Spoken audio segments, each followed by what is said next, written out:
Okay sir. మన పట్టణంలో drunk and driving ఇంత ముందుకు డ్రంక్ అండ్ డ్రైవ్ టెస్ట్ ఏదైతే ఉందో నైట్ టైంలో చెక్ చేసేవారు. అంటే గత కొన్ని సంవత్సరం నుంచి అదే జరుగుతూ ఉంది. నైట్ 10 o'clock తర్వాత వెహికల్స్ రోడ్లో ఆ వాల్యూమ్ అన్ని తగ్గిన తర్వాత చెక్ చేయడం జరుగుతుంది. దానికి రీజన్ కూడా ఏంటంటే వాల్యూమ్ పెరిగిపోయి రెగ్యులేషన్లో అంతా కాన్సన్ట్రేట్ చేయడం వల్ల డే టైంలో చెకింగ్ అనేది కంప్లీట్గా లేకుండా పోయింది. సో నైట్ ఒక షెడ్యూల్ పెట్టేసి ఫిక్స్డ్ ప్లేసెస్లో మోస్ట్లీ చేసేవారు. రీసెంట్గా ఈ స్కూల్ బస్సెస్, ఆటోస్ ఇవన్నీ ఒక డ్రైవ్ లాగా తీసుకొని స్కూల్ ఓపెనింగ్ టైంలో మేము మార్నింగ్ టైము, ఈవినింగ్ టైము అట్లా చెక్ చేయడం స్టార్ట్ చేసినాం. కానీ మాకే షాకింగ్ ఏంటంటే కొన్ని స్కూల్ బస్సెస్, పిల్లలతో వెళ్ళే స్కూల్ బస్సెస్ కూడా బస్ డ్రైవర్స్ తాగి ఉన్నారు. దానిలో ఒక బస్సులో అయితే 400 రీడింగ్ వచ్చింది.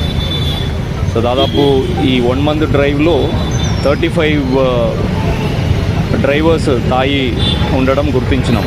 దానిలో బస్సెస్ ఉన్నాయి, స్కూల్ వ్యాన్స్ ఉన్నాయి, అలాగే స్కూల్ చిన్నపిల్లల్ని తీసుకెళ్లే ఆటో డ్రైవర్స్ ఉన్నారు.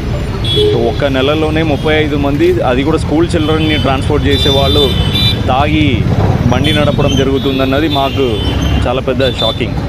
సో తర్వాత మా సిపి గారు మేమంతా చర్చించి ఈ డ్రంక్ అండ్ డ్రైవ్ ఇంకా డిటరెన్స్ వచ్చే విధంగా, ఇంకా ఫలితాలు మంచిగా వచ్చే విధంగా మనం ఏం చేయవచ్చని ఆలోచన చేసి సిపి గారు ఆదేశాల మేరకి సర్ప్రైజ్గా డే టైంలో కూడా ఎక్కడైతే రద్దీ లేని ప్లేసెస్ ఉన్నాయో ఆ టైమింగ్ చూసి డిఫరెంట్ ప్లేసెస్లో సడన్గా ఒక టీం వచ్చి సర్ప్రైజ్గా చెక్ చేయాలని అనుకున్నాము. అలాగే ఇంకా కొన్ని స్ట్రాటజీ కూడా ముందుకు చేయాలని పెట్టుకున్నాం. దానిలో భాగంగా ఈరోజు మింట్కా మౌంట్ దగ్గర సీనియర్ ఆఫీసర్స్ కూడా డీసీపీ గారు శ్రీనివాస్ గారు, అడిషనల్ డీసీపీ రాములు గారు, ఏసీపీ సెంట్రల్ జోన్ మోహన్ గారు, సైద్ రెడ్డి ఇన్స్పెక్టర్ సైఫాబాద్ గారు, వారి సిబ్బంది అందరూ ఇక్కడ డ్రంక్ అండ్ డ్రైవ్ చెకింగ్ చేస్తూ ఉన్నాము. ఈ సంవత్సరం దాదాపు 30,000 కేసెస్ ఈ డ్రంక్ అండ్ డ్రైవ్లో పెట్టడం జరిగింది.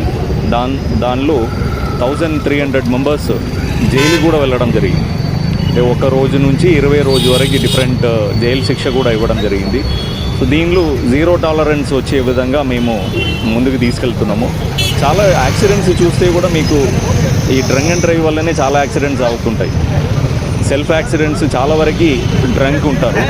సో ఇది మా ఎన్ఫోర్స్మెంట్లో ప్రయారిటీగా తీసుకోవడం జరుగుతుంది. దీంతోపాటు minor driving, wrong side driving ఇవి కూడా డిఫరెంట్ డ్రైవ్ కండక్ట్ చేయడం జరుగుతుంది. ఏ టైంలోనే చేస్తాం. ఇంత ముందుకు అది ఏంటంటే అలవాటు అయిపోయింది. పోలీసు వారు morning drunk and drive checking ఉండదు, నైటే ఉంటారు. అది కూడా కన్సర్న్ ప్లేసెస్ అంటే గుర్తించిన ప్లేసెస్ ఉన్నాయి, ఆ ప్లేసెస్లోనే ఉంటారు. అది మెసేజ్ వెళ్ళిపోయింది మాకు కూడా అనిపించింది. ఇక అది డే టైంలో చెక్ చేస్తుంటే చాలా వరకు స్కూల్ బస్సెస్ పట్టుబడుతున్నాయంటే ఇట్ ఈస్ వెరీ బ్యాడ్. అందుకే మేము ఆ స్ట్రాటజీని మార్చుకొని డే టైం కూడా వీలైన ప్లేసెస్లో, వీలైన టైమింగ్లో డిఫరెంట్ టీమ్స్ని, స్క్వాడ్స్ని ఏర్పాటు చేసుకొని చేయాలని నిర్ణయించుకున్నాం. డ్రైవర్స్ని అయితే జైలుకి పంపడం జరిగింది. బికాజ్ మజిస్ట్రేట్స్ కూడా దాన్ని ఆ సివియారిటీని అర్థం చేసుకొని కొంతమందికి జైలు శిక్ష ఇవ్వడం జరిగింది. అండ్ స్కూల్స్కి అయితే లెటర్ పంపించినాం. ఇట్లా మీ ట్రాన్స్పోర్ట్ మేనేజర్స్కి బ్రీత్ అనలైజర్స్ కూడా కంపల్సరీ చేయమని, daily morning and evening breath అనలైజర్తో చెక్ చేసుకోవాలని వాళ్ళకి నోటీస్ పంపడం జరిగింది. ఎడ్యుకేషన్ డిపార్ట్మెంట్ కూడా ఆ ఇన్ఫర్మేషన్ని పంపడం. Thank you.